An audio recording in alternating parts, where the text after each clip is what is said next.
with you.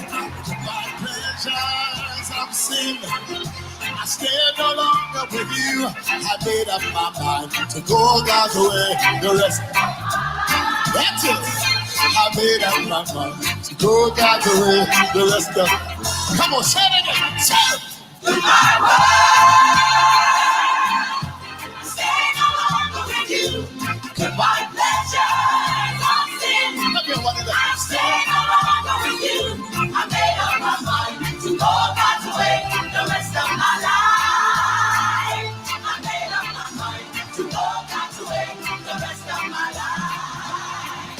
They say, born again, thank God I'm born again. Everybody say, born again, thank God I'm born again. Try to get saved. Born again, thank God I'm born again. Let me say it now. Born again. Yes, sir. Thank God I'm born again. They used to say, God, you are the Spirit of God.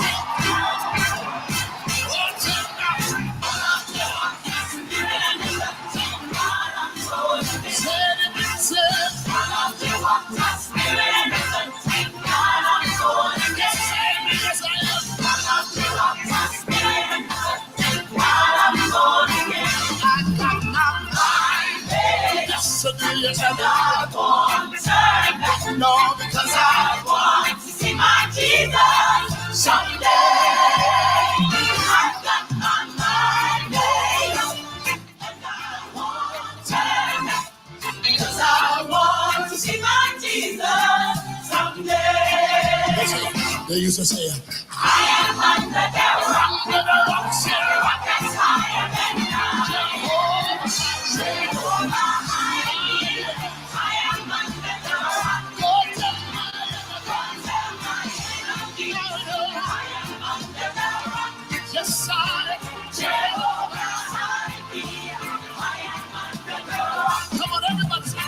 Say Jesus' name is so sweet, Emmanuel name is so. Say Jesus' name so sweet, Emmanuel name is so. Say again, say Jesus' name so sweet, say Emmanuel name is so. Say again, say Jesus' name so sweet, God Emmanuel name. We say this. Here rock upon Jesus, Jesus' name is so sweet. Say.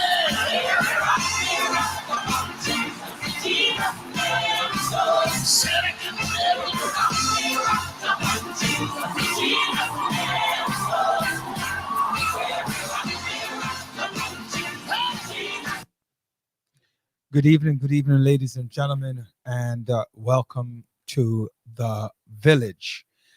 The Village is a special program where it's all about educating our community, and it's just about education. So all the information that you gather, take a moment, go look it up, know what's happening, know what's going on, seeing what's out there. We're here just to help you to see some of the things that you hadn't seen all week or the week before or whatever is happening. So it's, we talk about our finances, we talk about our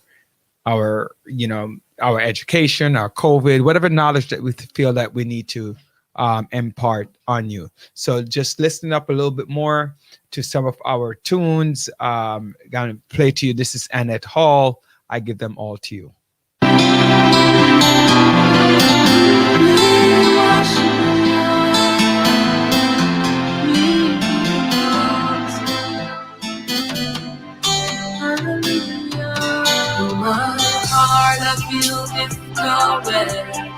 My spirit broken, but I know you're still God on the throne.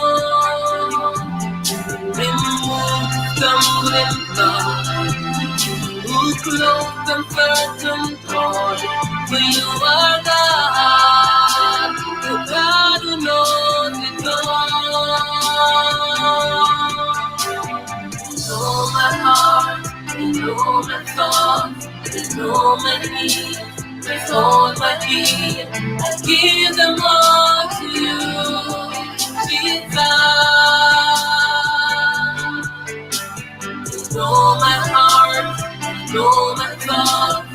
know my need, with all my being. I give them all to you. I give them all to you.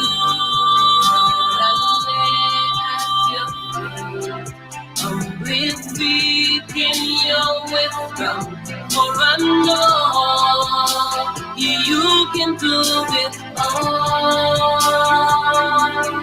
Through the struggles are red and the mountains so high, you are God of impossibility. You know my heart, you know my thoughts, you know my needs, with all my being, I give them all to you, Jesus. You know my heart, you know my thoughts, you know my needs, with all my being, I give them all to you. I give them all to you.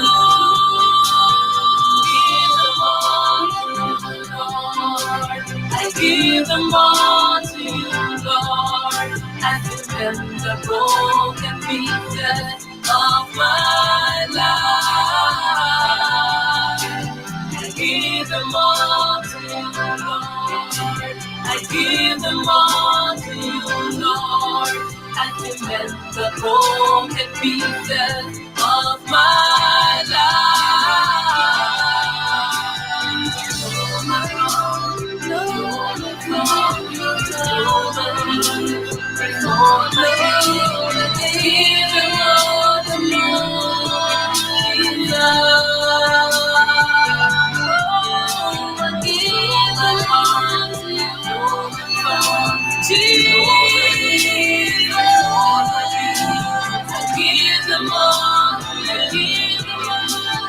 Give them all to you.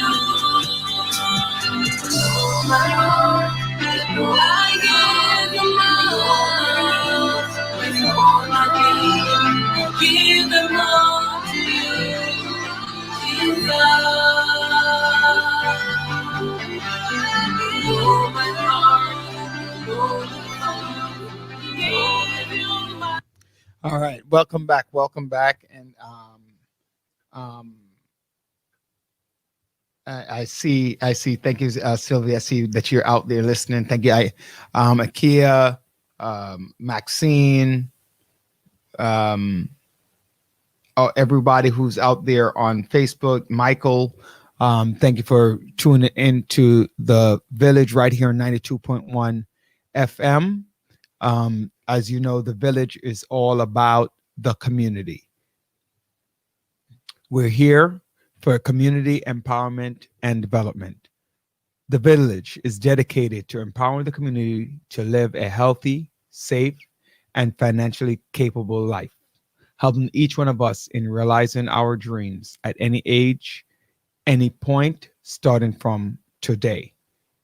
Success is not just spoken, it is done. What are you doing to be successful? So today I'm going to need your help out there. So don't be too bashful today with a call it in. Anything you want to talk about, comments. We don't have any guests today. I didn't call up on anyone to be a guest, and so it's just you and I out there, and we'll be talking about a few things. So anything that strikes you, even if I don't bring it up and you want to talk about it, make sure that you do. We're gonna, as usual, our format is to, we're gonna talk about economics, we're gonna talk about education, COVID, we're gonna talk about little politics, what's going on around the world, so it's very interesting about all the different things that are happenings. Greetings, Simone. Thank you for joining us as usual. Welcome back to the cold. Thank you. Yeah, my fingers, if you could see me on Facebook right now, like my fingers are numb, Simone. They're like, oh my God.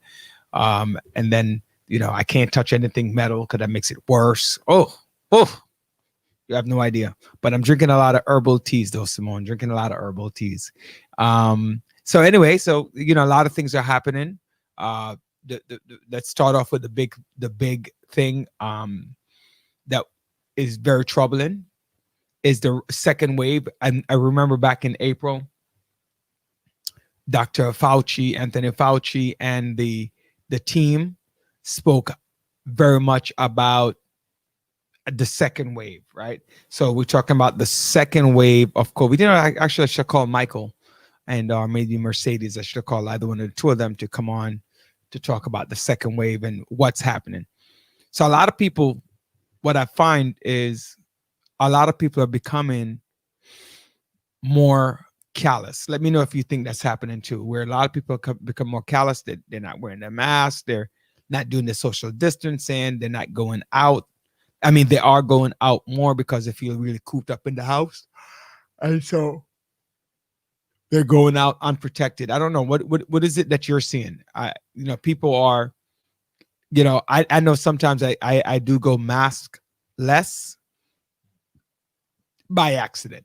Generous by accident. It's never really my thing to go without a mask.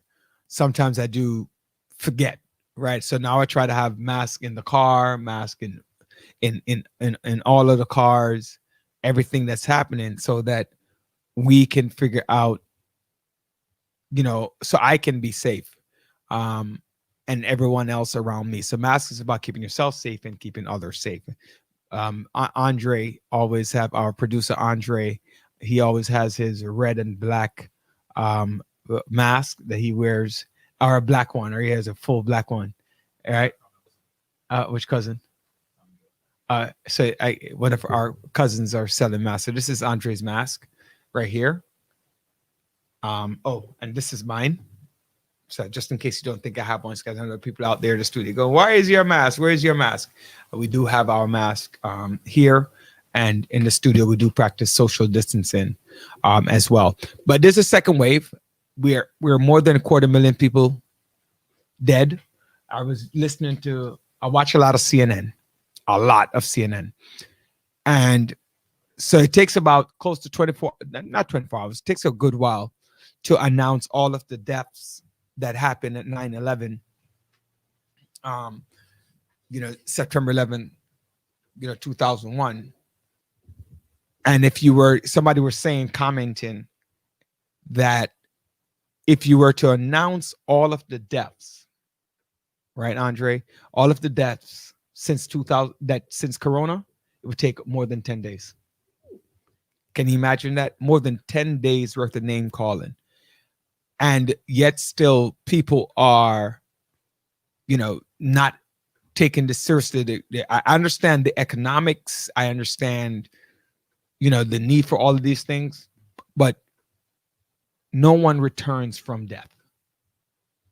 I'm a religious person. I'm a very religious man, but I've never heard, maybe somebody can tell me in the Bible where it is written that somebody came back from the grave and told anyone that what death was like. No, Jesus came back, but he never said what it was like to be dead for those days. He never did. For those 3 days when he rose on the third day, he never said it. Lazarus never said it. That thing, right? So I do remember that, and nowadays since Jesus rose, no one has risen from the dead as far as I know. Some people have, what is it called? They died for a little bit, like a couple of seconds, 10 seconds, 30 seconds, and then come back. And that has happened. But that's not the point of my comment, right? The point of my comment more so is that we have to be careful, and, especially when it comes to COVID, when you can avoid it, right? When you can avoid it and not contaminate anyone with or without rationale, right? Some people go out there, especially when they're looking at the Trump rallies that were happening, and people were infected, and that was the cause of so many things being spread. So again, I'm giving honor to God for giving me another day, another Thursday to be with you.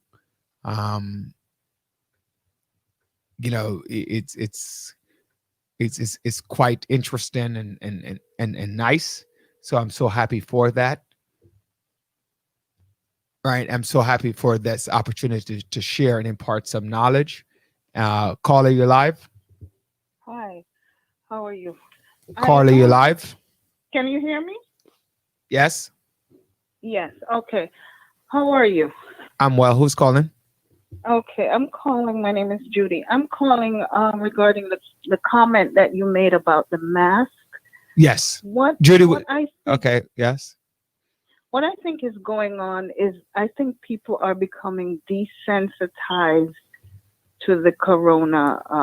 We've been going through it for a couple of months, and people are they've just become desensitized to it. I so agree with you. And I think that's what I was alluding to that. Like people, they're cooped up and they're like, oh my gosh, I don't need the mask because I've been safe so far. Yeah. Yeah. Yeah. Mhm. I 100% agree with you, dude. And people are not really taking it as serious as they should, Yeah. So I mean, thank you for that. How you doing? How are you doing with the corona? I'm fine. Well, I'm so grateful none of my immediate family members, passed away from corona, but I've had friends, co-workers. Mhm. Yeah. Yeah, it's tough. I've had personally, I've had so many, and then my network is very broad. And so within that network, I've seen so many people who have succumbed to it and so many people who have had it actually. Yeah. And I've seen from asymptomatic to full blown COVID and return. So yeah, it's tough, but you're right. You're absolutely correct. A lot of people are too desensitized and they need to take it more seriously. I'm glad to hear. Thank you for calling. I don't know what we can do.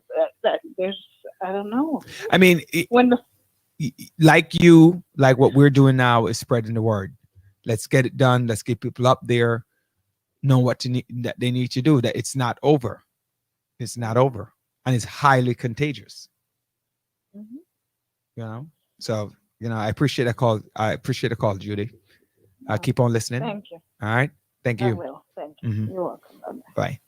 All right. So Judy's is perfectly correct. Where, and people are desensitized to wearing a mask, to social distancing, to staying safe, to sensitize. It's like almost like, okay, I've been doing this now for so long. So let me share a story with you. I think I shared the story already, but I'm gonna share it again. When I go to chemo, oftentimes I see different people. There's one young man, I think I might have shared the story already, who has cancer and they gave him a very short time to live. But that short time has extended, thank God, for years, right? For a couple of years. And would you believe that he's just not careful? And again, part of that is, I think it comes back to the corona. Like, okay, I've experienced this, I've gone through this is what needs to happen. And so I think that in itself is affecting people with what they're doing. But with 250,000 people dead in America, that's a problem. And we spoke about this, and that number is not changing much. You have above 57 million people affected worldwide. You have over 12 million cases in the United States. You have, over almost, we're coming close to, depending on what number you're looking at, 260,000 people dying. And in New York State alone, oh wow, we're now in number 5. We're now number 5 in states about what's happening. Surpassed by Texas is number 1, California is number 2, Florida is number 3, Illinois is number 4, and New York is number 5. So you have a lot of individuals, a lot of states, a lot of people who are struggling, right? Who are struggling with COVID around the world and right here in the United States. 250,000 plus people dead is nothing to sneer at, nothing to even remotely think about looking at negatively, nothing to laugh at, nothing to be concerned with. And it's only on the rise, which obviously reminds us to my next section, which is that, you know, the New York City public school system has closed for indefinitely because of, and I you know, it took me some time to understand it. So there's a 3% margin, right, of positive cases, 3% margin of positive cases. And so what happens is when you go in and test, if they have 3% of people testing positive, the who test, right, and they're positive, it doesn't mean that there's only 3% of New Yorkers have COVID or more. It's the number for the people who are testing for the virus. So if 3% of those people test positive, then we're above the threshold for what they identify as the number to do A or do B or do C. In this case, they close schools. So now every child will be indefinitely doing remote learning, right? Indefinitely doing remote learning. So, you know, from any age. And boy, I want to hear from you guys. So I want to hear what are your thoughts on the remote learn? How are you handling it? Because today was one of my good days, and I decided that I am going to work with my 5-year-old. Let me close my eye and make a cross, because to do that, I saw one of the parent in his class, they were on their computer doing the work while her child was doing her work. And then I saw another young man, and like every single time he kept going, grandma, grandma. And he's 5, right? So to keep the 5-year-old attention and then learning what they need to do, oh my goodness. How are you guys handling? And, you know, you could hit me up on Facebook, at Roderick F. Daly. You could hit us up right here. You could call us in, as Judy just did, 718-841-9980. Again, that's 841-9980. Call us into the studio, and contact us. Let us know what are you experiencing? What are you experiencing on remote learning? But remember, this is the norm. So this is going to be normalcy. And you know, it's also for me problematic when I really think about it. For you, everybody who is working, everyone who's working, and you also have to kind of take care of your child, and you have to take care of your job. And, you know, it's so much. You have to stop, get lunch, get this, you know, wake them up. Before, you just have to wake them up, get them dressed, drop them off at school. Now you got to wake them up, get them dressed, make them breakfast, right? Put them in front of the computer, start up the computer, keep them next to you, keep them idle, busy while the teacher's teaching. And then sometimes, and what I observe is that, and I could be wrong, Andre. So you work in the New York City Department of Education. They're only like 2 hours of instruction, not even 2 hours of instruction. So it's like, really? That's it. It's only 2 hours of instructions. So like my 5-year-old who's there, the teacher came on at 8:30. Something came on, and then something else happened, paused, and by 10:30 the teacher was done. So 10:30 the teacher was done, didn't come back until 12. The teacher was done at 12, came back out. Started at 12, finished at 1. And then that was it. My other son, he has like breakout room, which makes me laugh. I laugh at these breakout rooms, right? These breakout rooms where there are no teachers involved. My son is like, he finished his work in like 5 minutes and just go play Roblox. And so you actually, as a parent, right? You actually have to keep tab or keep track of the fact of what they're doing, right? And so you as a parent now you're jeopardizing your livelihood that takes care of them, pay the rent, pay the mortgage, pay the this, whatever it is you're paying, buying food, while teaching your kid. I feel like it forces, some.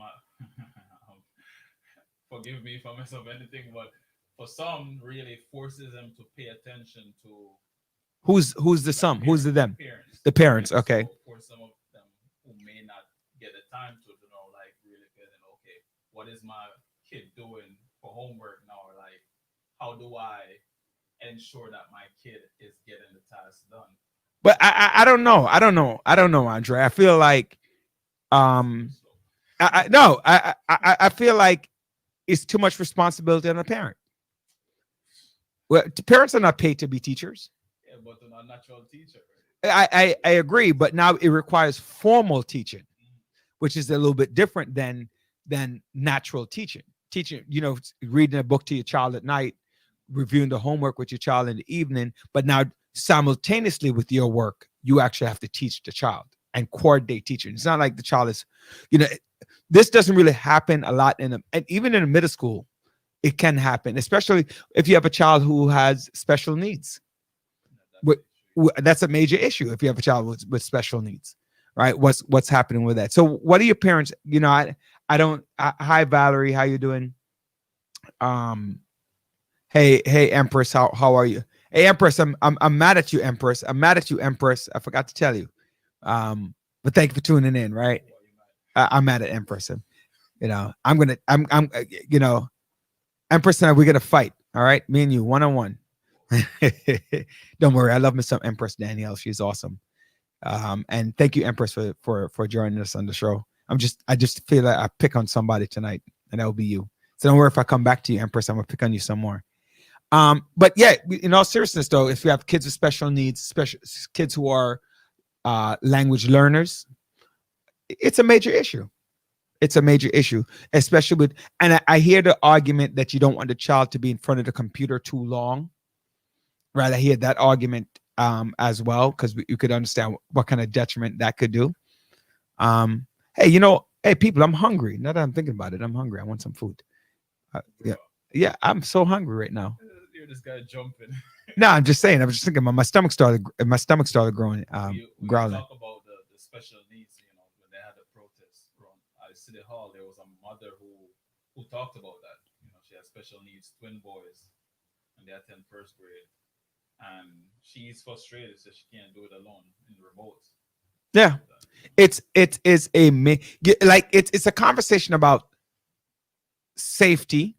That's first, because you can't teach somebody who's no longer here, right? So that's very important. But what do you do in the process, right? What do? Do you hire more teachers? Are you capable of doing that? Do you extend teacher hours? Right now teachers are 5.5 hours now, as opposed to the usual 6 hours and 50 minutes, right? Is that a real issue?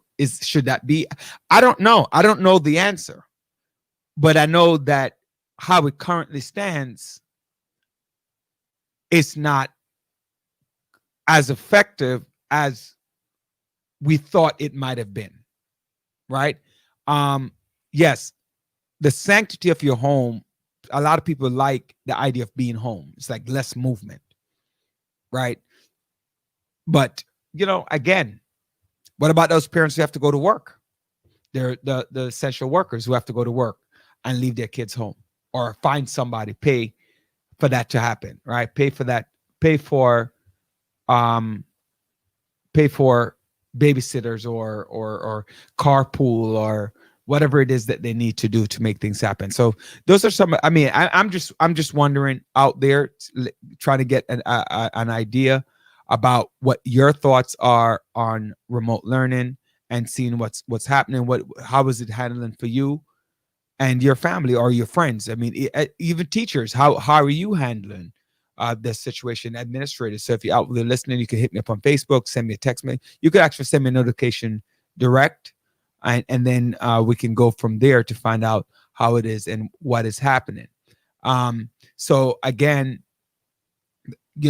we know about these crazy numbers that are happening. So I'm just asking everyone out there to be very, very safe. You gotta mask up, you got to sanitize, you got to do social distancing, and you got to stay home, right? So there's a there's a WhatsApp thing that I got that said we have the medicine for you for COVID, which is stay at your yard. That's the name of the medicine, stay at your yard. And yeah, that works. Stay at your yard works, but you know, sometimes you do have to go out. So when you do go out, mask up. This month is Pancreatic Awareness Month. So I'm hoping people are wearing their purple. All right. So as you can see, I'm back in my purple shirt. Our producer Andre is showing something that looks like purple, but we both know it's not purple. He just, for an artist, he definitely don't know his colors, but that's all right. So this is Pancreatic Awareness Month. Last week, we lost a stalwart in this world, in Alex Trebek. Alex Trebek has been fighting pancreatic cancer for the last 2 years. And so, you know, condolence to his family and, you know, what's going on with him. They, you know, obviously I'm hurt, and, you know, I took it kind of hard because, you know, he was like one of my champions, right? One of my champions with this terrible disease. But, you know, we're working, and, you know, they're working through it. So again, my condolences go out to Alex Trebek's family on the loss of a stalwart of a man in, you know, everybody knows Alex Trebek. He's been on Jeopardy for over 30 years, right? Over 30 something years he's been doing Jeopardy. My grandmother would not move from the TV between 7 and 8, between Alex Trebek and Wheel of Fortune, Pat Sajak and Vanna White, right? So she wouldn't move. So, you know, I don't know who's going to be taking over as the host of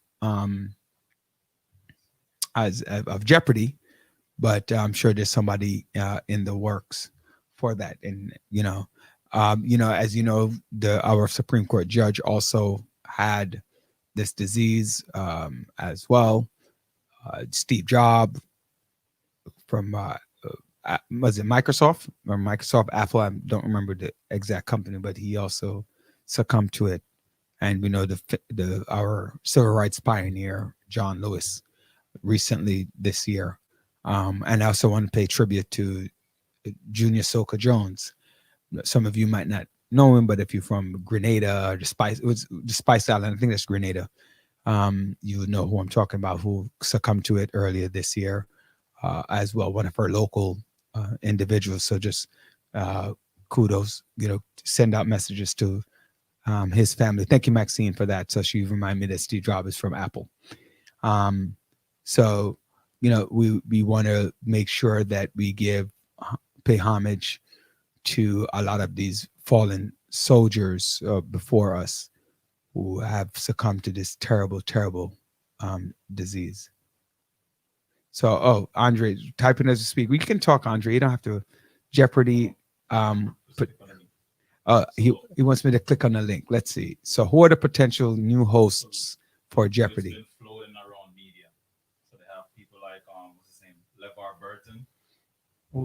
LeVar Burton, you remember from Reading Rainbow? That guy from Reading Rainbow years ago. Reading Rainbow. Okay, don't sing. I haven't heard that guy in a while, but I know he has a podcast where he still reads a lot of books, especially short stories. Okay. So these are their pictures. Yeah, and then they have George Joe Rogan. Stephanopoulos, really? Yeah. Oh, that's nice. They have Joe Rogan too, and he's been in a lot of controversy. I don't know who Joe Rogan is. I know what's the lady. Joe Rogan was the guy from Fear Factor, the host of Fear Factor. Oh, yes. It's okay. And the young lady, I do know who that is too. I just don't remember her name right now. Rosie Perez. Yes, that voice is just too squeaky. I wouldn't give her the job. Rosie. No, I can't handle that. Yeah, you know, no. But you know, so you know, I remember when, right, and the guy from Price is Right. He Drew Carey took over and to replace Price is Right. Is a show on CBS. I watch this game show, ladies and gentlemen, only because I'm a grandmama's boy. I'm not a mama's boy. I'm a grandmama's boy. And so my grandmama has been retired was retired for over 20 years. So, I spent a lot of time watching these shows. So it's interesting. And, so we just have to be cognizant of that. The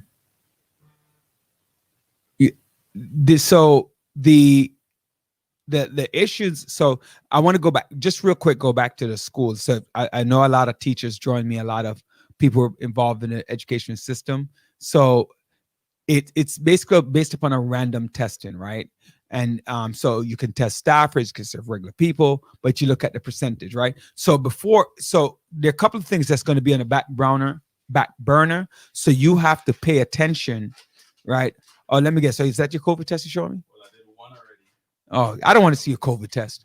I've taken like 6. And they give me another one.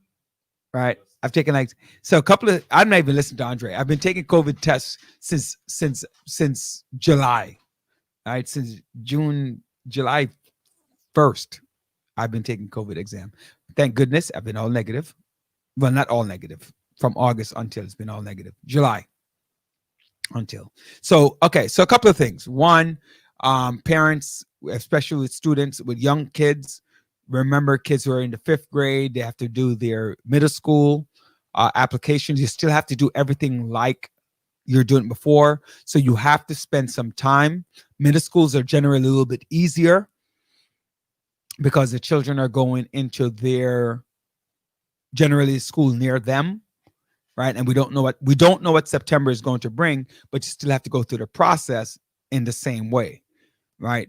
So you have to make sure the guidance counselor, but then there's special tests that you have to take for the kids. Okay. So parents, please note there's still tests. So let's say you want to go to a specialized middle school, like in New York City. I don't know what it is in your area. So whatever part of the world you are, there's special tests that your child still has to take, and you need to follow up with the school.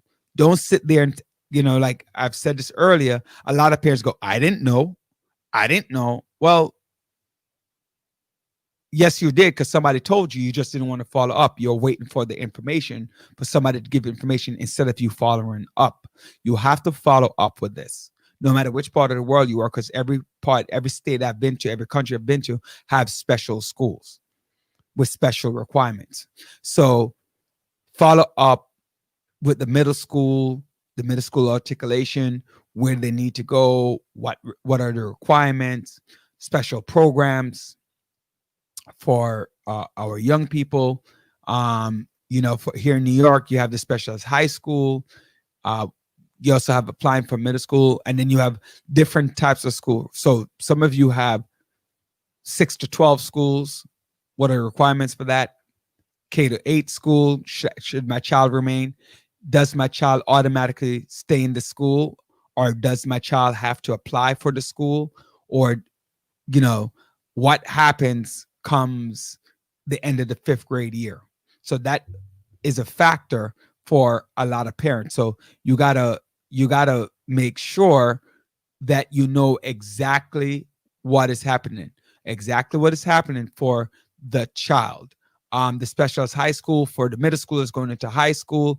Remember, there are different types of schools, and all of these different schools require different things. Speak to your guidance counselor. Get in touch with your school.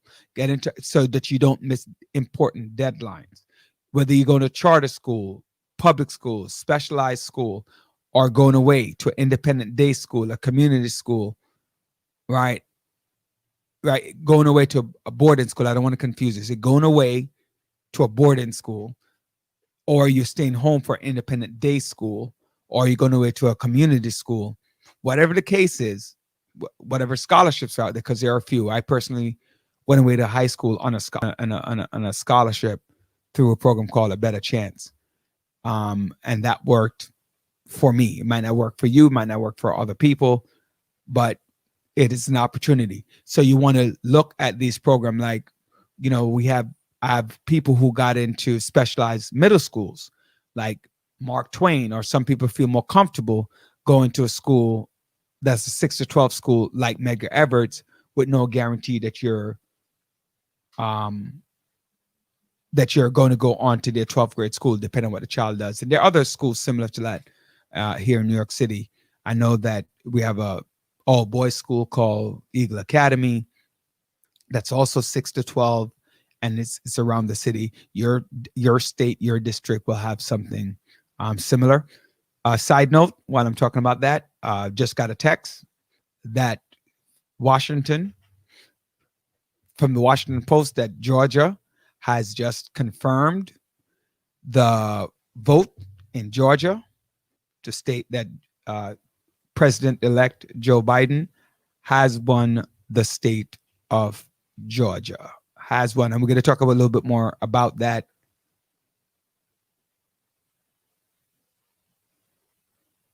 Right? We're going to talk about that when I get to the politics talk. Let's see. Maxine, let me see what you wrote here. He said, do you know what the parents within your network are doing to foster their child with all these additional challenges? You know, that's a very interesting question. I've spoken to parents, Maxine, about some of these issues. Some of them are handling it very well. Some of them are very frustrated with it. I create programs like these so the parent can call in and ask questions. But if they're not calling in, they're not asking questions, I do try to answer some of the questions that they put out there. Like, I have one parent who's struggling greatly with the specialized high school here in New York City. And then the no test. And I know a lot of the Asian community are in uproar because there's no test. And that they wanted to test. I did see that, a small piece of that, but I don't want to go into that because I don't know the full detail of it. But I do see that as, some of the issues. Thank you everyone for joining us on Facebook at Roderick F. Daily, at Tawana St. Paul, and at The Village on YouTube. Speaking of YouTube, I need you guys to watch the program, The Village Talk Show, on YouTube. You need to watch the show. I don't care if you spend 20 minutes, half an hour, 5 minutes, 15 minutes, just to log on to the YouTube channel and watch our show. Remember, as the show grows, the better audience we have, the better it is for the program, right? The more we can do, right? So please take a moment, go to YouTube, watch it. The Village Talk Show, The Village Talk Show. Share, create watch parties for the show. Again, I'm really reaching out to ask you, because we have to support each other. We really do have to support each other about the things that are happening around us. And we can't do this program without you. Okay? Without you. So just subscribe to it, share, like it, make a comment on the show. Again, The Village Talk Show on YouTube. We'd appreciate that. So while I'm going back to the subject about schools, right?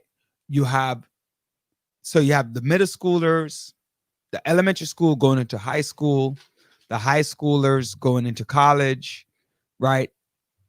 And the middle schoolers going to high school. I don't know if I said all three. So let's try it again. Elementary going to middle, middle going to high, high going to college, college looking for a job, right? And whatever else is out there. There are a lot of scholarships that you actually have to research. Okay, I used to have this link years ago. I don't have that link anymore, where they gave me like the list of scholarships. And you can look at the scholarship book for scholarships. You need to apply for scholarships. I did, right? I did. Right? I did when I was going to college. I know a lot of people who did that, who applied to scholarships, 4 scholarships, 2 scholarships. And then I know a lot of people who didn't and didn't make it. I can't. And then the famous, I can't afford to go to college. Well, what did you do to try to afford to go to college? Your parents are not rich. I tell people this all the time. My parents were not rich. They they were like everyday workers, like 99% of you out there. They were everyday workers, but their children were able. I was able to go to college. My sister was able to go to college, right? And that was fine. So you got to take the opportunity, right? Hey, Randallin, how you doing? You got to take the opportunity to look at colleges, right? And see what the choices are. So don't just rule out, hey, Ruby, right? Don't just rule out you can't go to college because you can't afford it. That's not necessarily true. And I last year I explained to everyone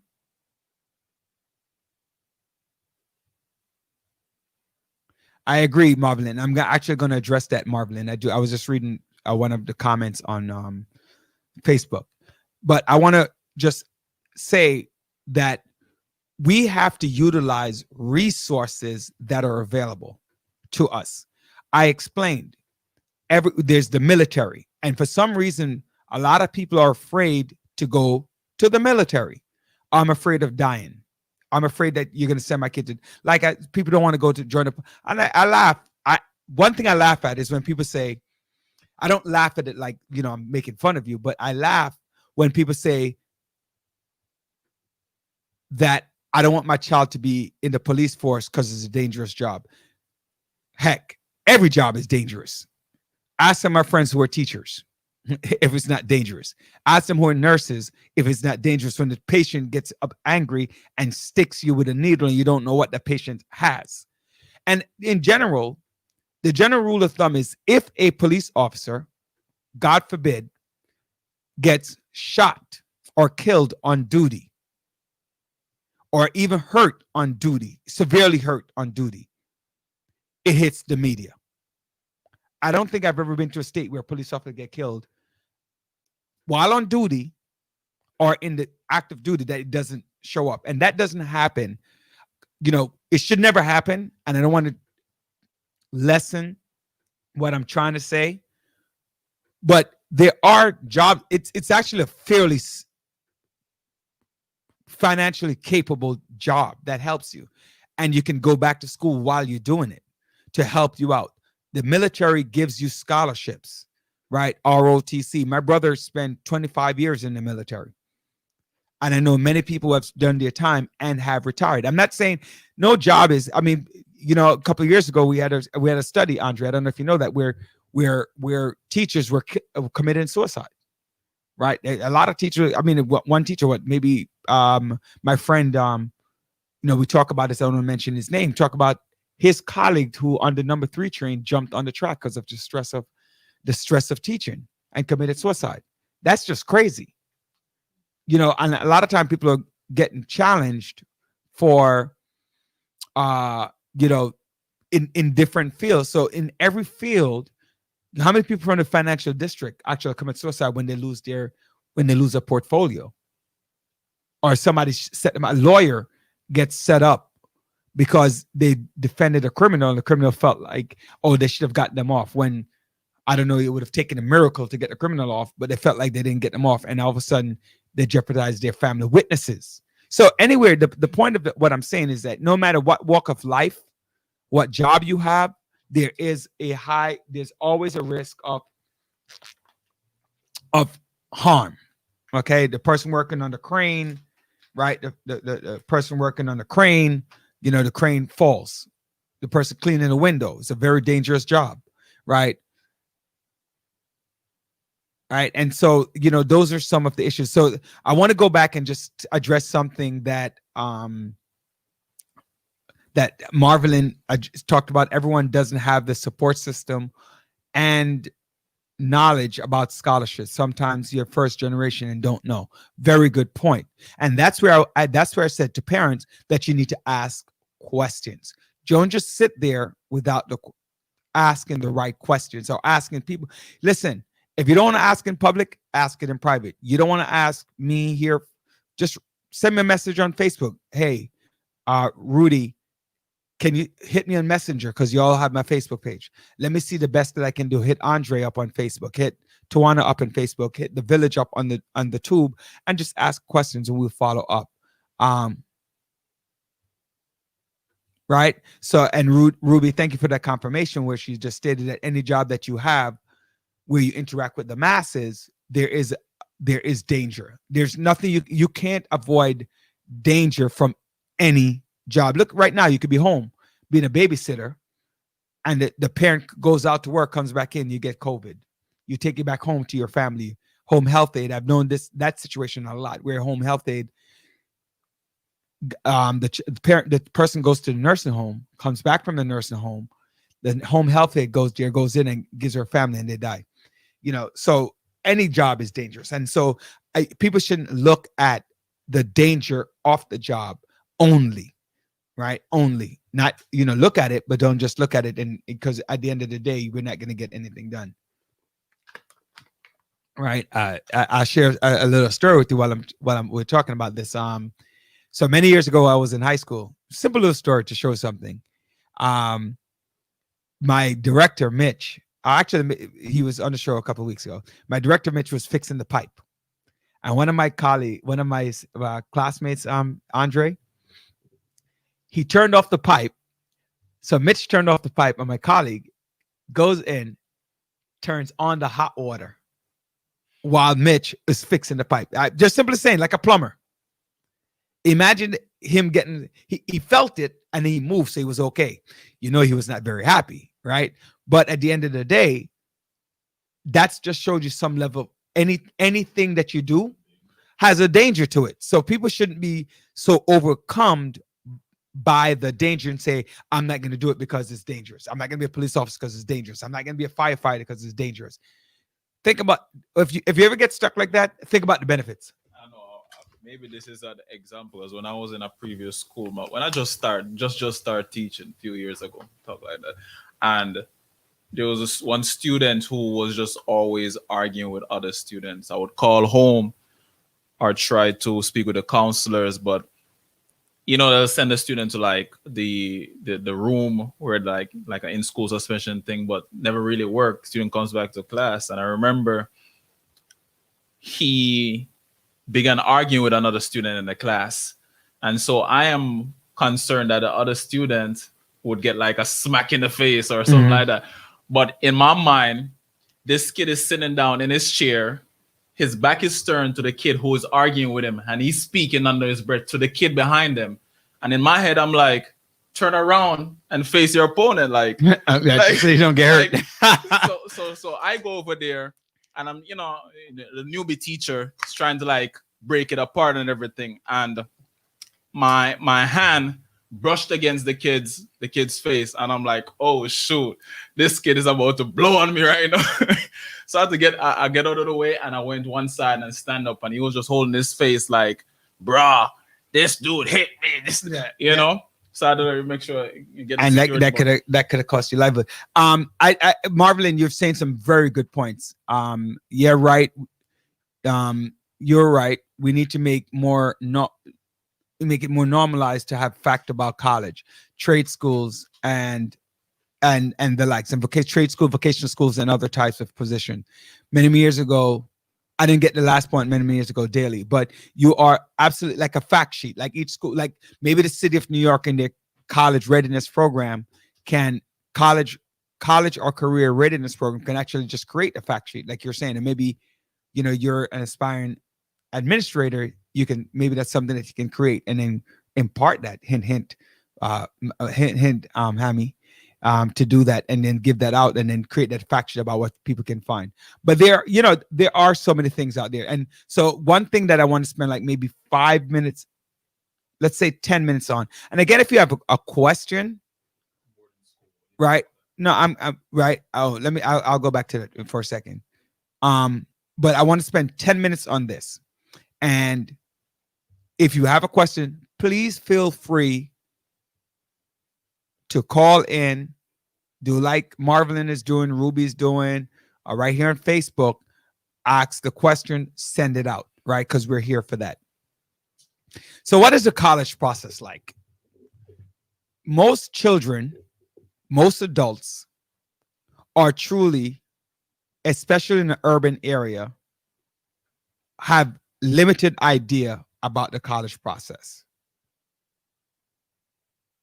Oh, I got you. I hear you, Marvelin. Many years ago, this was almost 30 years ago. That's true, right? The college process, you have all different types of schools and career. All different types of schools and career. Every child is not going to go to college. Every child doesn't know what his or her career is going to be, right? You would love that. Or you're 18. You should know. Oh, that reminds me. Parents, please stop telling These words, right? Please stop telling your you're child. from the race, my child. Please stop telling your child that you're 18, right? You're 18 years old and it's time. You know, I've done what I need to do. So it's time. It's my time now. Please stop telling your child that. When you're 18, could you have taken care of yourself? Well, I had to. Could you have taken care of yourself? That I didn't ask if you had to or not, because we're all thrust in situations. Could you have taken care of yourself at 18? Now, if the child feels that they can take care of themselves at 18, you go right on ahead. You don't need to listen anymore. You don't need to do this. You go right on ahead. But most of us at 18 years old still need the guidance of our parents, right? I always remind young people that 18 years old and give you two rights: the right to be tried as an adult and the right to vote. Those are the only two rights it gives you, because you can't really buy a car because you don't have the finances. The average, I'm talking about the average person. You can't buy a house. You can't pay rent, right? You might be able to afford a room. And if you afford a room, you know, what else comes with it? Anyway, so let's go. So you have your vocational program. So vocational means any kind of job that's basically a certification-based class. For argument's sake, making a long story short, it's a certification-based program. So you want to be a plumber, you want to be a mechanic, you want to be a phlebotomist, certified nursing assistant. Those, you know, that's a vocation. You want to be a farmer, that's a vocation. Okay, what do you need to do that? A carpenter, electrician, not an electrical engineer, but an electrician, right? So you go to a school, you learn the trade.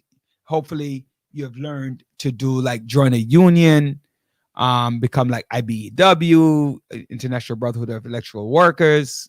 What's it, TWU? You learn to drive a bus, you learn to fix a trade, whatever it is, right? So that's a trade. Those jobs, parents, please do not put those children down. Those jobs are very high paying jobs. Very high. I have a friend who's actually a nurse, and she always talks to me about her husband who didn't even want her child to go to college because she said he didn't go to college. He worked on the train. He made $120,000 a year. And he was making that from his he was making a significant amount of money from his 20s all the way up. So that happens. So let's not rule that out. So if a child is interested in that, what is it and why? Some people are very good with their hands, and that's what they want to do. So, you make sure that is happening. But let's say for the child who's interested in college, right? And you want them to go to college. So when you're applying to school, I have a rule of 9. There's a rule of 9 that I follow, and you can change it however you want. There's a rule of 9. It's 3 schools that are called your safety schools. 3 schools that are called your safety schools. And these safety schools are schools that you say, my child more than likely will get in. There's the probability of them not getting in will be slim to none. And that is the, so let me give you an example of that. Your child has a 80 average. So we're going to talk about a mainstream child. The child has an 80 average. Okay. Obviously, children have more and they have less. And the 80 average depends on where you go to school, can mean a lot here, right? If you go to top school, if you have an 80 average at Stuyvesant versus an 80 average, Stuyvesant is one of the special high school in New York City. So you have a 80 average at Stuyvesant, and then you have a 80 average at I can't think of another school, but think of a terrible school, what people consider to be a terrible school. I don't want to call any names, but think of a terrible school and that 80 average. It doesn't really mean the same because people know Stuyvesant. They might know the other school. So it matters where the 80 average comes from. I have to you do actually have to know that. So 80 average is not necessarily a great thing, but we're going to work at 80. So you have the 3 safety school. So I have 3 schools I'm looking at. I want to go to college. I want to guarantee that I'm going to school. So I can go to the different types of school. So there are different types of school. You have a community school, a community college, which is a 2-year college. You have a 4-year college. Okay. And then you have, so it's 2-year, 4-year, and then you have special programs like a 5-year master's program, a 6-year, 7-year doctoral program. So those are things that you have to look into. But so you have with the 80 average, you say, I'm going to get into Tom Brown University because Tom Brown University says for qualification, you need to have an 80 average and an 800 in the SAT. I love Tom Brown University, so I'm going to make it one of my choice. Got it? So Tom Brown University, I'm applying to Tom Brown University because there's a 90-point-something% chance that I will get into this school. And I'm going to apply to 2 more schools that I want to go to that fit my 80 average and 1,000 on my SAT. This, by the way, I'm just throwing a number out there. Don't go, oh, my child doesn't have this and my child doesn't have that. Because a lot of parents will tune out because, oh, that's not my child. I'm just giving you an example, midline example. Okay. So now I have another school that requires an 80 average. Now, this school requires my average. And it requires 1050 on the SAT. Now, I do have the 80 average. I don't have a 1050, but I have 1,000. But I'm part of the track team. I play music. I'm the vice president of my school. I do all of these different things to build up my application. So parents, what I'm also telling you is, don't just let your child go to school and come home. They have to be actively involved because when they're actively involved, it bolsters their application for college. Okay. Hey, Maureen, how you doing? Right.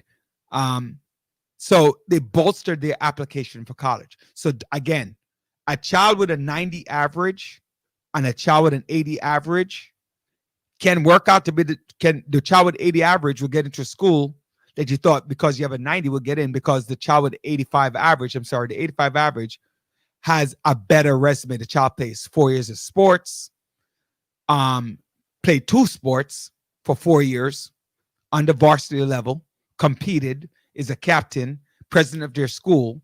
So it shows that they're able to diversify their portfolio. Whereas a kid with a 90 average has nothing else. He just went to school. Okay, if you just go to school, you're supposed to learn. If you do nothing else, you have to learn. How can you do other things? So that's very important. It's a sidetrack, but it's very important that you understand the child has to do other things beside going to school. So whatever activity, find one. Find something that you like and do it. Okay, so now the child is at 80, 1,000, but the resume is good and they want to apply to John Smith University. John Smith requirement is that you require 80 and a 1050. So that's like the child kind of missed the overall requirement by a little bit. And, I'm exaggerating a little, right? I'm exaggerating because it's an average grade of average SAT score of 1,000. Average. I mean, some kids have above and some kids have below, right? So we're going to look at this as saying the child is below the average of 1050. That's what we're looking at. Okay? That would be like a mid-level school,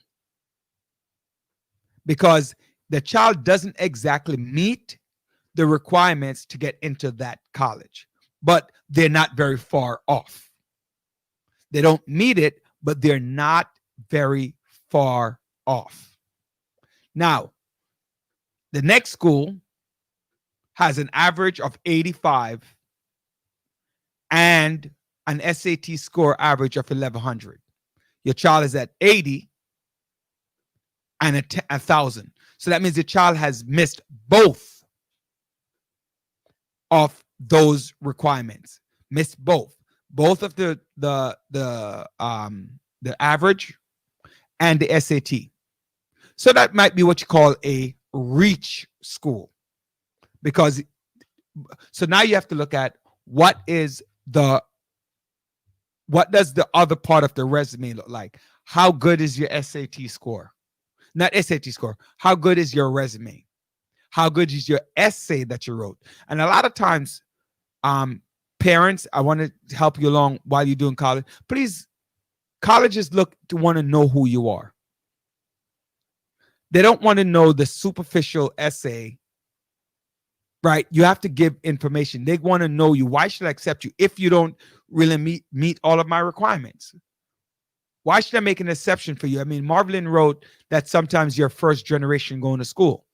Why is that so important to your family that you're first generation going to school? So you actually have to write a real essay with real meaning. I know that some of us are trained to say, sure, mind your business. What do you want to know my business for? Right? Or whatever terminologies you want to use. But you have to say something that's meaningful to the college admissions people, the meaningful to them, right? Okay. And so you have 3 of those schools that I just mentioned, which is called a reach school. So you have 3 Jane Smith, which are mid-range that you more than likely can get in, but depending on how it goes, you might be slightly off. And then you have the definite schools, the Thomas Brown school that you say, I fit the requirement. As a matter of fact, I'm above their requirement. I meet their requirement. So, and I'm definitely going to college. So some things that you want to look at. So remember, go back and say to you that there are different types of colleges when you're applying to a college. So you have your community college, your 4-year college, your private college, your state college, and depending on where you are, you have your city colleges as well. So all of these schools are different and they cost different monies. Okay. But money is not the number one factor in applying to a school. It is not. Please don't listen to any guidance counselor that tells you that you need to see how much the school costs before you apply to the school. That is hogwash, because you don't know what the school is going to offer you and what it is that you can afford to pay, and depending on what the child wants to do. So let's give you a good example. Jane Smith want to be doctors. They have a 95 average. They are very serious about being a doctor, and so far they've done everything needed to become a doctor. They apply to Harvard. Harvard costs $75,000 a year. Okay? Harvard has a list of medical schools that they are affiliated with. So if your child continues on the same path, they're going to be, right? That they're going to be a doctor. You might want to say, I'll do the loan. Because you and I both know that if they do what they need to do as a doctor, the loans, though it might be a lot, will be offset by the income made as a doctor. Now, I'm not telling you to go take out those loans. I'm saying you want to think about the loans. Don't just automatically disqualify it. Or at the same token, you might say you have a child who's not very serious about education and you don't want it. And oh yeah, they got it into Harvard, but they're going to screw up. Right. So I'm not taking out $20,000 a year loan because he or she doesn't even know where they want to be. That's a real issue, but you have to weigh it. And sometimes you make an argument to the school to get increase the amount of money that they give on financial aid. Right. Thank you. That's a very good point. So a lot of families let their fear of long-term debt, bad debt, and lack of knowledge stop them from those bigger name schools. Absolutely. Absolutely good point. So it's right. It's about I hate to say it, but bad debt, good debt. What's bad debt? Debt is debt. No, it's not. Buying a house is a debt, but it's a good debt because once you pay it off, you now own the house, and the house only appreciate in value. Right? That's a good debt. Student loans can be a good debt if you use it.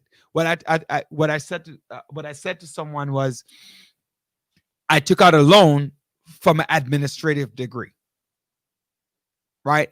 And from my administrative degree, I made X, Y, and Z dollars for those years that I was an administrator. Was it a bad debt? No, it was a good debt because in the end, it paid for itself and then some. So you have to think about a lot of those things, right? And so my producer wanted me to read a line piece. So let me read it. So poor is a state of mind. And when we made it, which we've said before, right? So poor is a state of mind. I can't afford that. It's an escape. Rich is also a state of mind. And the conversation comes, how can I afford that? So you kind of have to work through that. So financially, it's not the number one reason not to. And so any guidance counselor who says that you can't afford that, you got to get the reason why. Why can't you afford that? Why is taking out a loan a bad thing?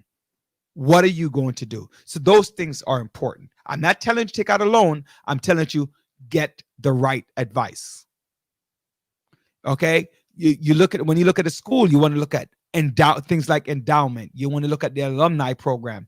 You want to look at like the graduation rate of that college within the time frame. So if you're going to a 2-year college, what's the graduation rate in 2 years with an associate degree?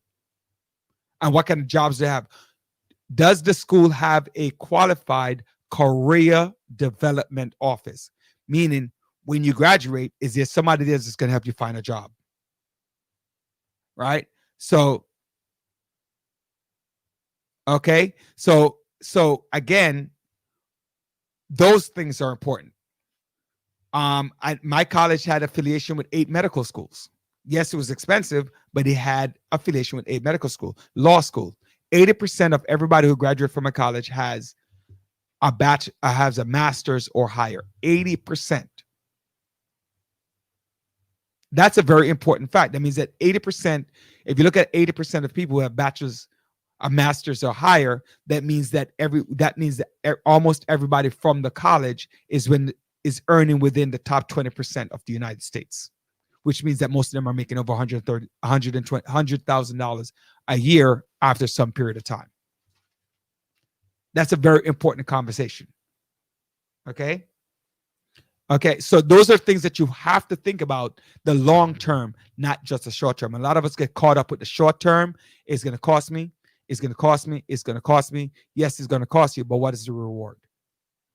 All right. Thank you for everyone for joining us on 92.1 FM GD Radio. This is The Village. I'm here. This is Rod Daly. This is Rod Daly joining you live. We're here with our producer Andre Doman, who is chiming in every so often because I'm by myself. I'm doing most of the talking because Tawana is not with us today. I know she has some studying and stuff to do. I don't know if that's what she's doing today, but I know she was out there, right? And the likes. So please listen to us on TuneIn Radio. Listen to us. Download the app on GD Radio. gdradio.org, or listen to us 92.1 FM. Corey brought up, one of my friend brought up a very good point, who's listening to us on Facebook, that brought up, I think only certain specialized degrees are worthwhile. I agree. I agree that, like, that's what I was saying about the seriousness of the child. Like, you really have to think about how serious the child is, right? How serious the child is. You don't want to sit there and, spend a fortune, waste a fortune, and the child turns out to not do something that it could have done going to any school. Okay, so some things to think about. All right.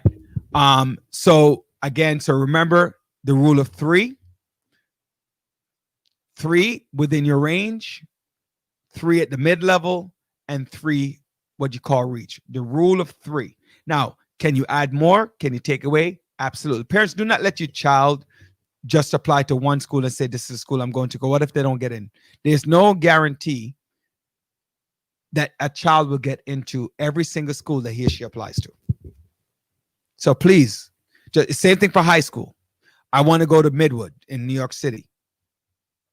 I want to go to Broward County in Florida. I want to go to Bronx Science. And you leave one school. I want to go to Manchester High in Jamaica. Okay? And you leave just to one school. And you don't get in, and all of a sudden you're like, what am I going to do for high school? So as parents, do not allow your child to apply to one school. There's no guarantee that a child will get into that school or get into the program that they want to get into. No guarantee of that. So you don't want to be stuck wherein now you're like, oh my gosh, what do I need to do? Okay? And also, I've said this before, say it again. Your child needs to look, or you parents need to take a trip with the child. Oh, they're old enough to make their own decision. No, they're not. Sometimes I say harsh things, and I'm going to say this harsh one now. Think about where you are. Think about where you could have been. Think about what you would have needed when you were your child's age to help you along. Think about that when you say certain things to your children. Because all of our goal, all of us truly believe that our children are supposed to be better than us. Our children are supposed to be better than us, and their children better than them.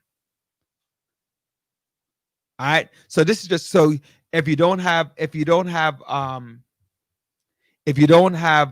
children, share with your nephew, share with your niece, do whatever you need to do to ensure that things happen. And by the way, one rule of thumb: high school, don't listen to your guidance counselors. I guess I could say that now because I'm retired, right? Don't listen to high guidance counselors who say 11th grade year is the most important year. Every year is important for school. Every one. Okay? Because I did this to you before. I know I've had this conversation because I remember this. If I got an 80, because my only year is important is my 11th grade year. I got a 75 in my 9th grade, an 80 in my 10th grade, and an 85 in my junior year.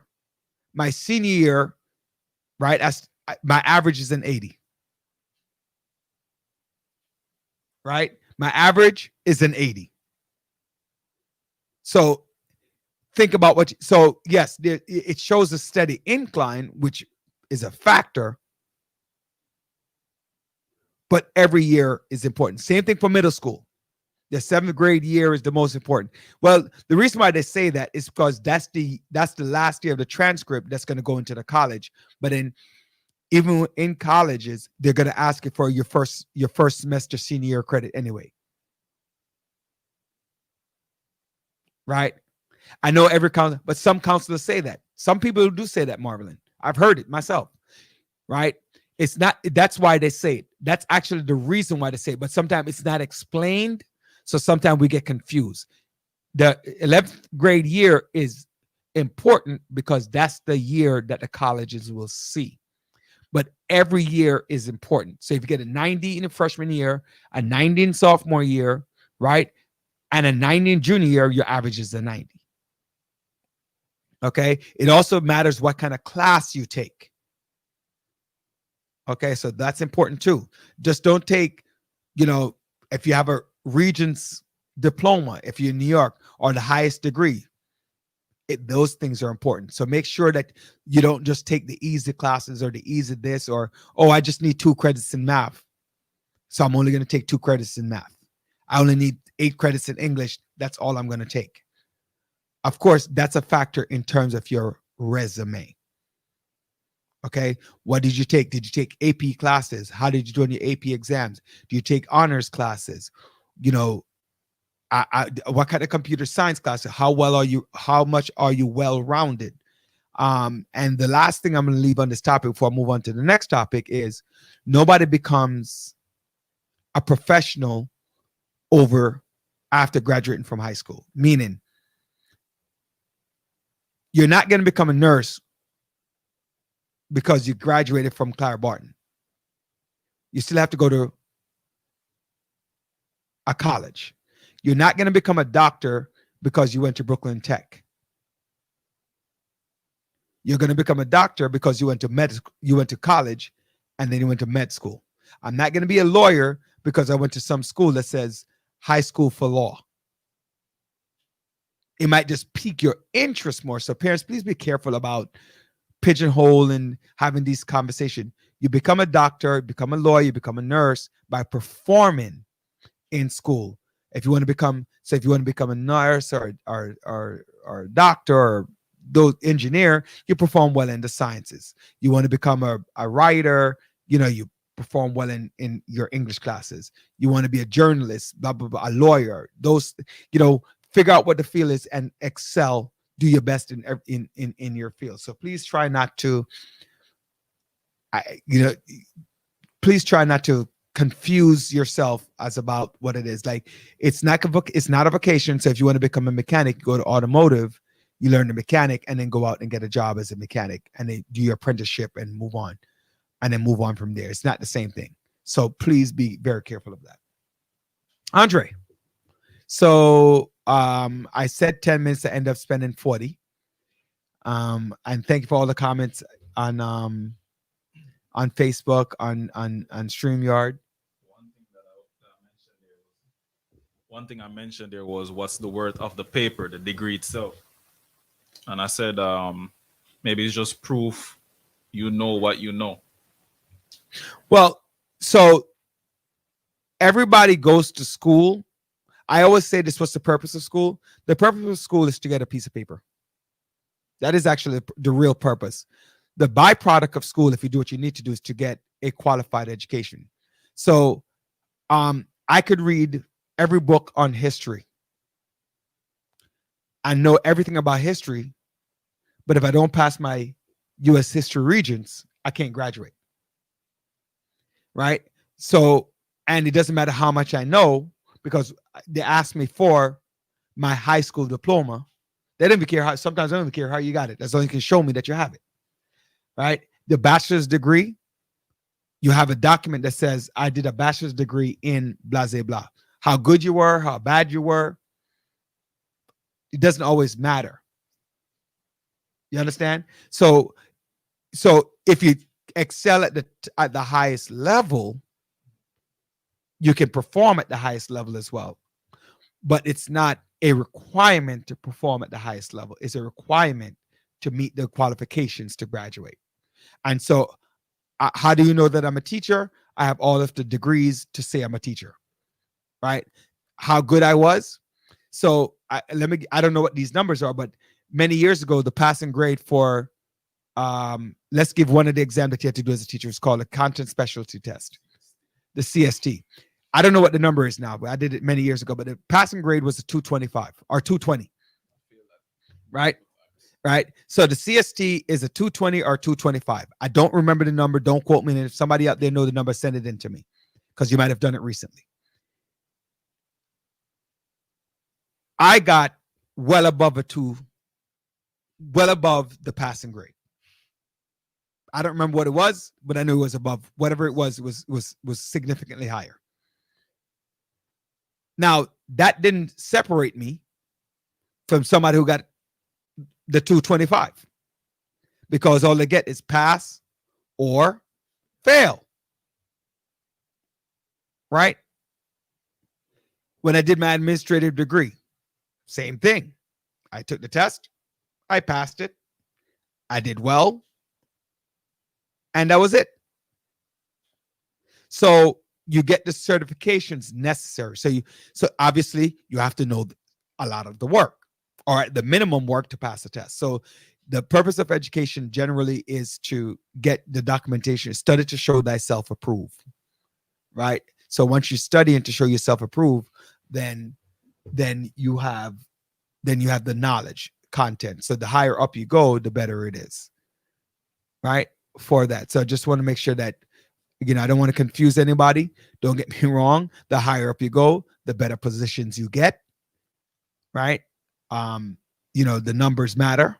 Don't be fooled by that. The numbers do matter, but you have to get your bachelor's degree. You can't go to school and then drop out. So what is it? 520? The number is now 520. 520. Wow. Yeah, the CSC is 520. Yeah, I definitely know it wasn't 521 when I took it. So that's very interesting. So the numbers changed, like as I'm getting noted. But the moment you pass, you get the 520, you hit the necessary qualifications for that, and whatever area. So anything now. So I'm just talking about. So in nursing, you hit the right number. You got your degree. You hit the right number. You're a nurse. Whether you did great or not doesn't matter. I hit the number. Whether or not you're a good nurse depends on what you learned. Right? Police officer, same thing. You hit the number, you make it. Whatever 60 credits, and then pass the exam. What your number is, you hit it, you're good. The better you do, clearly, the better you become. Sometimes some people peak later. They might do poorly now, but they get better as time goes by because they start doing research, they start going to jobs, they start doing all these different things to help them to do what they need to do. So those are all factors. Let's move on to our next topic and the last topic. So just to remember the rules. I told you the rule of 3. Remember about your financial aid. Remember about your scholarships. It's out there. There are a lot of programs, your local politicians. Some schools you don't have to pay for. Like there's a school called Cooper Union. If you're interested in sciences here in New York City, right? I believe the tuition is free or low cost. The military is free. I think Maritime University offers a couple of scholarships. Other schools offer scholarships. You might want to ask your local electeds. They play an important role. A lot of your local electeds have scholarships, valedictorian scholarships that schools offer. Once you start asking all of the right questions, you get some of the answers. So I'm making sure that my sons, my 2 young ones, if they get a chance and listen to this show, they begin to learn, about the college process. The numbers might change, but the idea behind the college app will not change. So the last concept is about economics, right, and how we're doing today. So I was pleased, right? Let me see. So I was pleased to hear that my airlines are going up. I know they've been bothering me, Andre. But when we move to economics, the airlines are going up. Let me see. Delta had the most significant, did it have the most significant gain? No. Southwest had the most significant gain. So Southwest last week was at $41.92. This week is at $46.08. Delta is at $34.30. Was at last week 34. It has steadily increased for the last 3 weeks. So has JetBlue, American Airline, Delta, and I just mentioned Southwest, right? So those are out there. So make sure you talk to your financial advisor about that. So I want to share a story with you. We have these I have these conversations all the time with you guys about investing, right? So my wife, she made an investment in a company called Plug, and I know I spoke to you about Plug. She got mad and sold the stocks. Yeah, she sold the stocks because she was obsessed. She bought it like $2 and it went up to $4, went back down to $2, went a little bit. So guess what? That same stock Plug is now worth $23.79.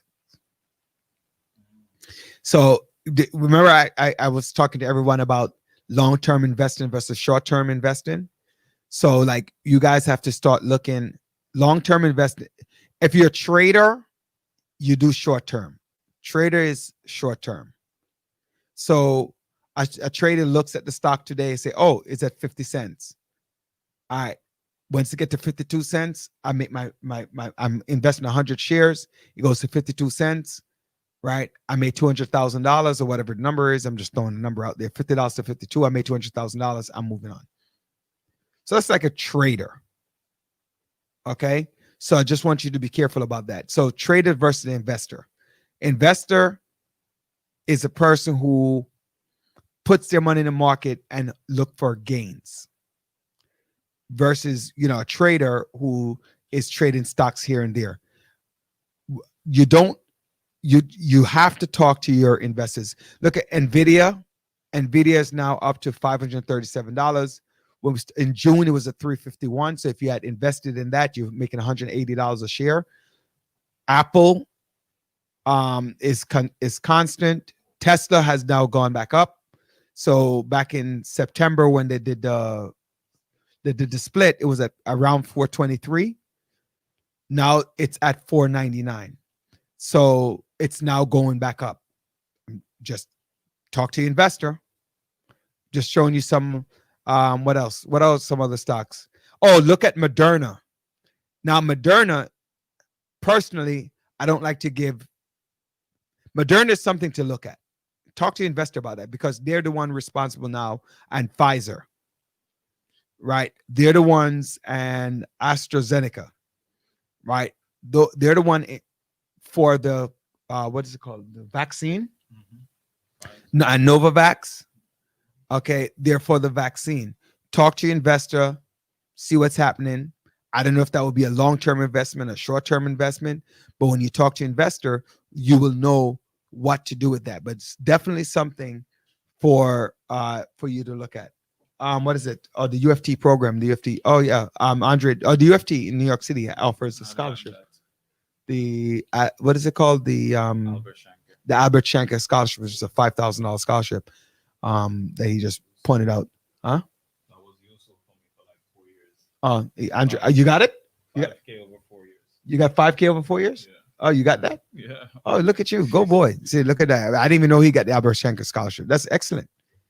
And there are other scholarships too. There's the Bill Gates Foundation. There's a Posse Scholarship and some others that pays full tuition. Right? So I will talk about, like you said, you have Novavax. We have, you know what? A couple months ago,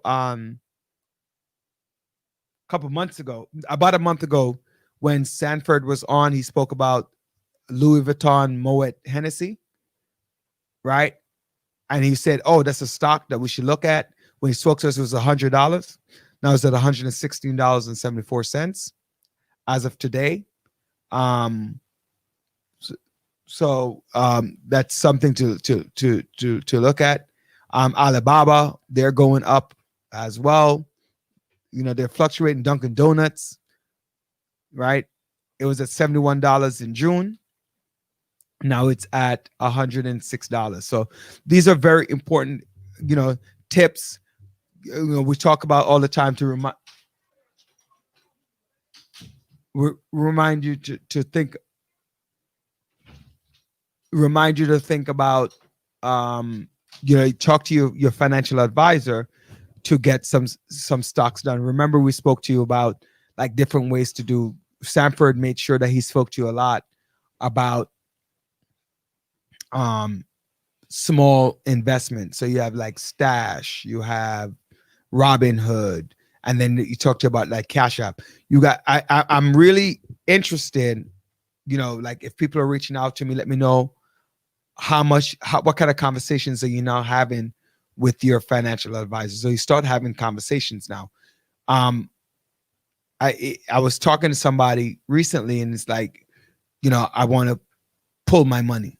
No, don't pull your money.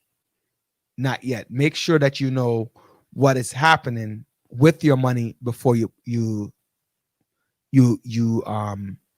pull it.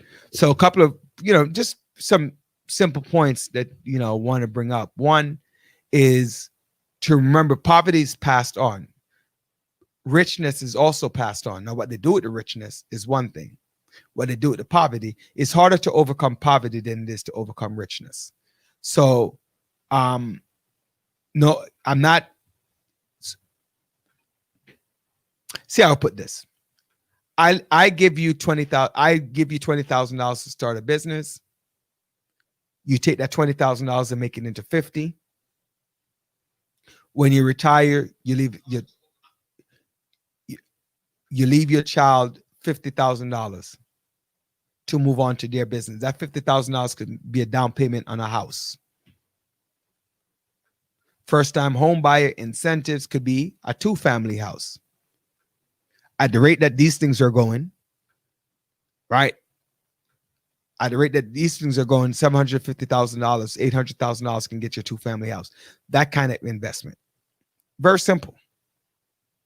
Right? See how simple that was. It didn't require a lot of money, but you build on what it is that you have.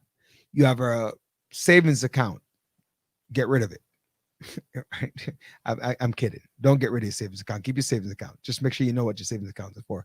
But you have a savings account and you put the money in a savings account. You have $10,000. Right? That $10,000 could pay off your debts or your child's debts and help them to move along, to go to the next level. Okay. Everybody's not going to be able to leave their child $100,000. Everybody's not going to be able to leave their child $1 million. We're not independently wealthy. Okay. We're not independently wealthy, but if you begin the process now, so I'm going to call out like MJ. So MJ is an only child, right? So if mommy does what MJ needs, and then something, God forbid, something happens, MJ is okay. And then hopefully MJ would have watched a lot of these videos and then say, okay, how do I make $10,000 work for me? How do I make $50,000 work for me? And I'm only picking on MJ because I know that mommy has, looked at and is working on some things that she needs to do for her, for MJ. And that's, but that's what you need to do. You start off small. I wish I always said this to you when I started teaching 25 years ago, Andre. I really wish that I'd learned this. And I remember back in, I literally remember in 96 when I started at South Shore High School. And yeah, thanks. He goes, I was 6 years old. Smarty pants. So I remember back in 96 when I got to South Shore High School, and that was my first year teaching. I remember the second year, right? The second semester, I was in the history room because, back then South Shore High School was one school, and I was in the history room, and this guy was getting ready to retire. So this was 1996. So he was you have these different tiers. You have tier 1 through tier 6. Now we have tier 6. And he was tier 1. He goes, I'm a millionaire. He said, I put all of my investment, I invested into, but I'll just say to everyone, the 401k. So he made the investment in his 401k. And he says, I'm retiring. I'm a millionaire and I'm going to go. So this was 25 years ago. And 24 years ago. And he retired at 55. and he just ended up sailing, crossing the world, not sailing, traveling. And then I had another colleague, another AP. He retired in 2001. He was 55. He says, "Yeah, I'm done." And he was definitely very well situated. So the point that I'm making to everyone here, it's never too late to start that investment, whether it's for you or for your children. Investing in your future. I just read a story yesterday where we had one guy who actually invested in 401k, and at 54, he had a terminal illness, but he had so saved up over $750,000. So he was able to have that to survive. So, and that's, by the way, that's if you don't have a pension, if you have a pension, that's in addition to your pension and your Social Security. So you have a legacy. You could pay off your house. You could do whatever you want to do with your money, but you need to start. No, not the tier 1 through 4 people. It's everyone. You just have a different type of investment now. Okay. A different type of investment now. Got it? So yeah, I did see that. I don't know what that was. Okay, Hammy. A different type of investment. But so each one of us can do that. And and so do your best. So it's a couple of weeks ago, last month, we had on an author, Edmund Moore, right?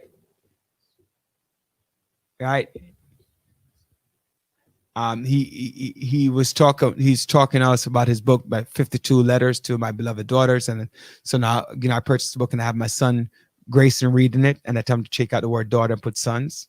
But he some of these conversations he's having, so letting him know what to do. No, Marvelyn, you do not have to work until you're 75.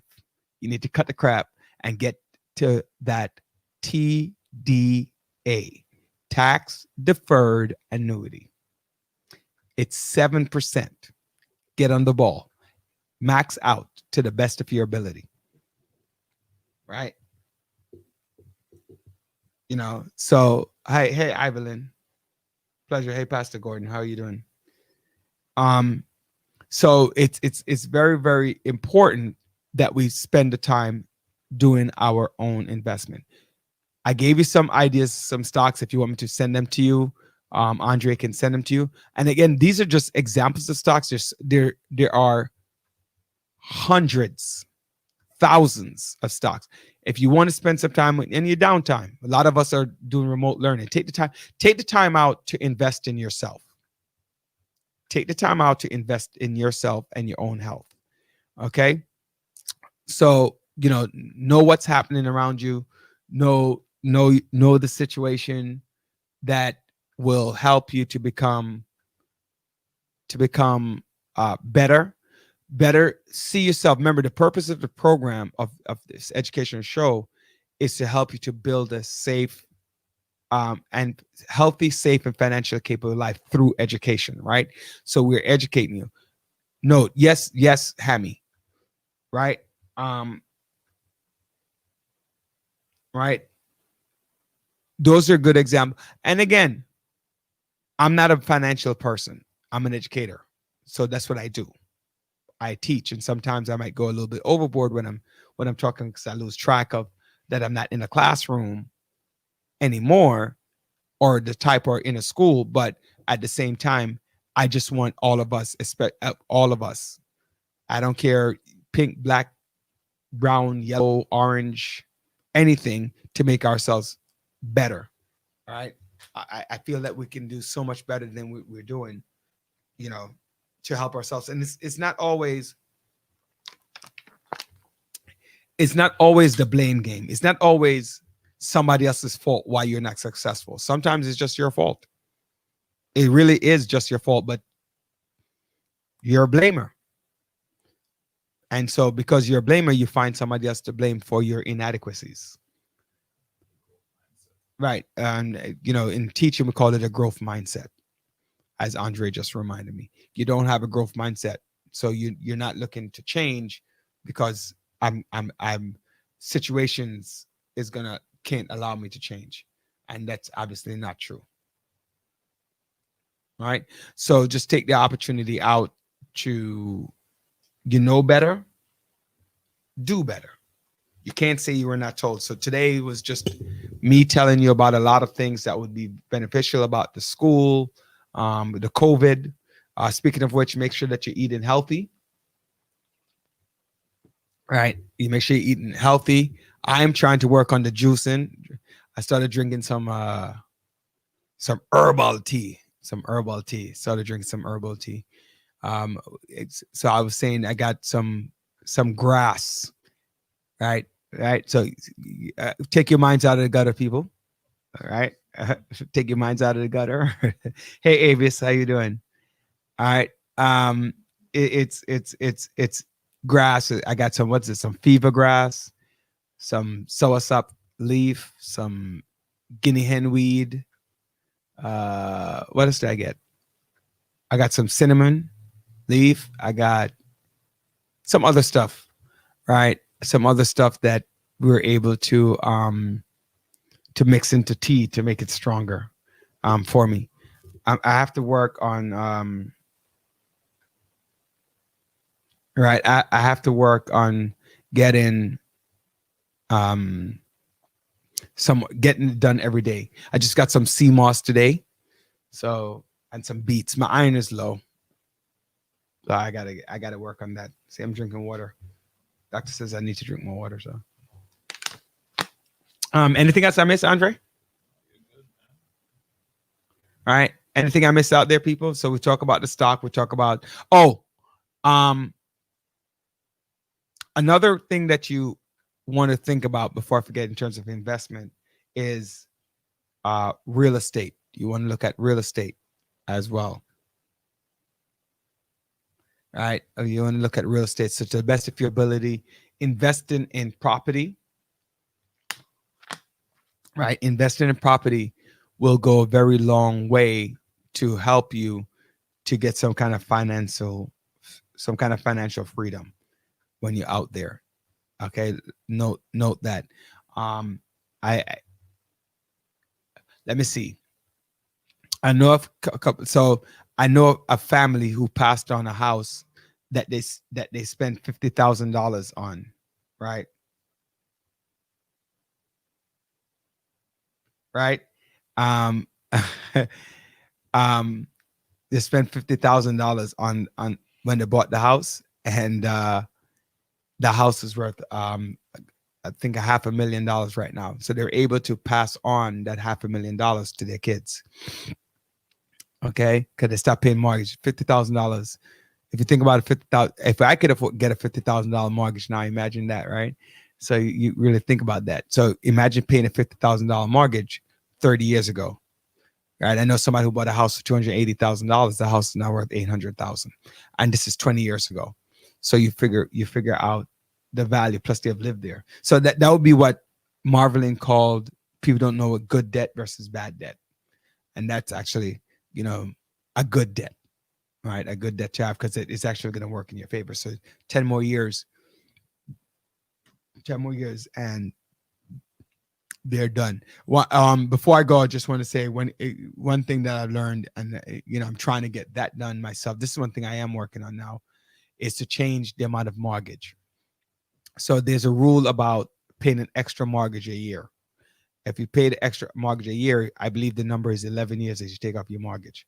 So if you take off 11 years off your mortgage, think about how much interest rate you're saving, how much interest you're saving. Think about that, right? Think about that. So if you really think about, so make an extra payment, or whatever the payment is, what is it, $3,000 for argument's sake for mortgage, you divide $3,000 by 12.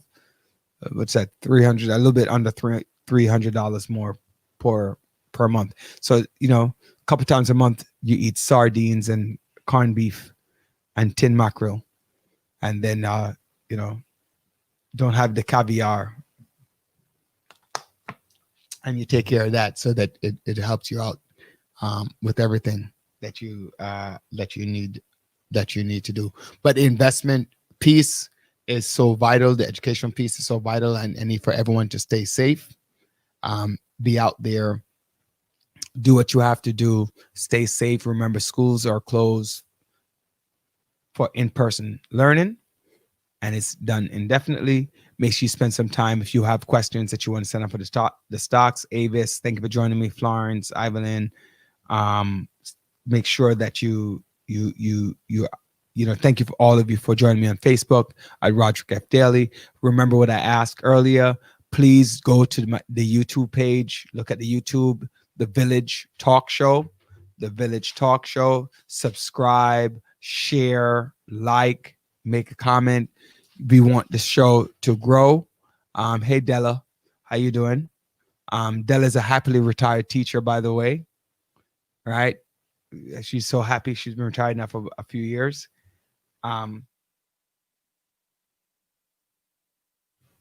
Right.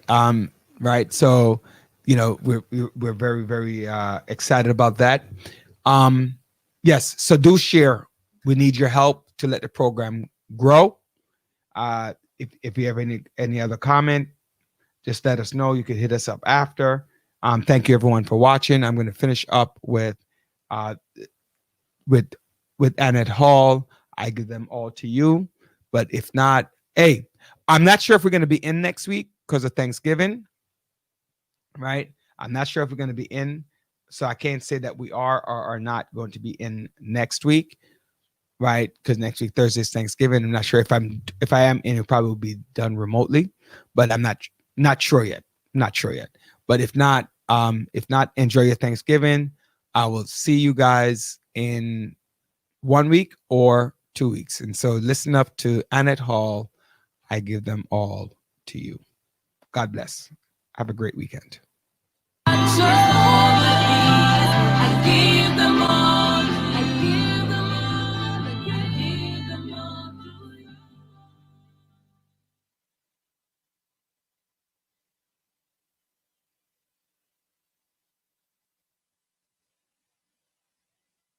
His grace and mercy.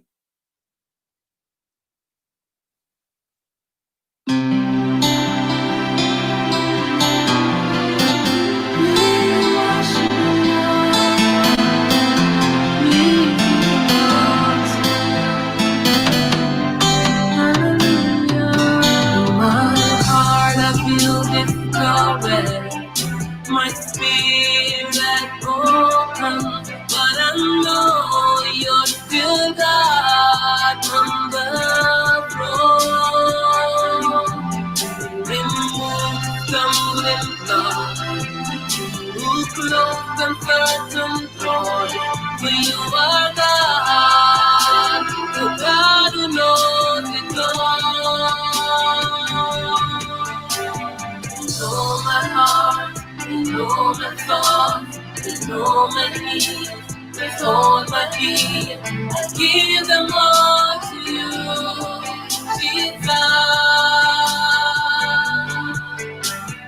You know my heart, you know my thoughts, you know my needs, with all my being, I give them all to you, I give them all to you.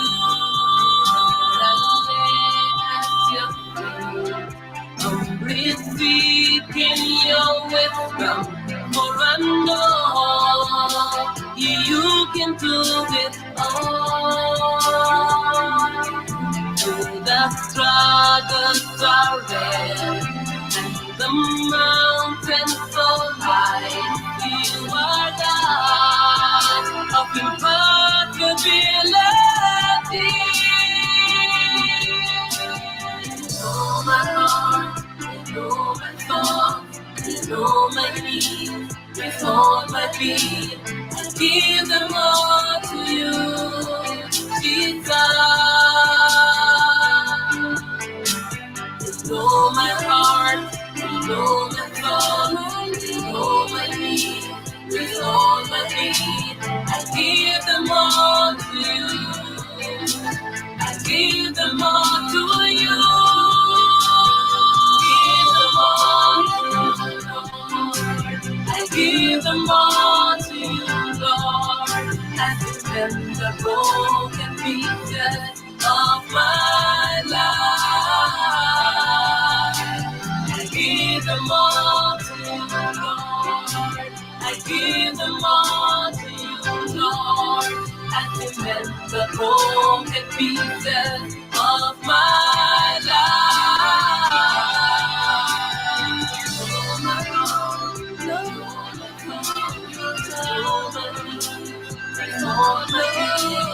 give them all to you.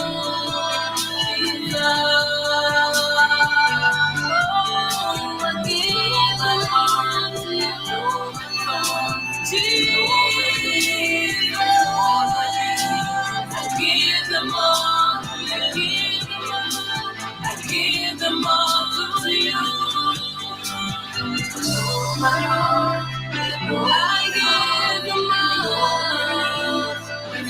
I give them all. Jesus. Let's go.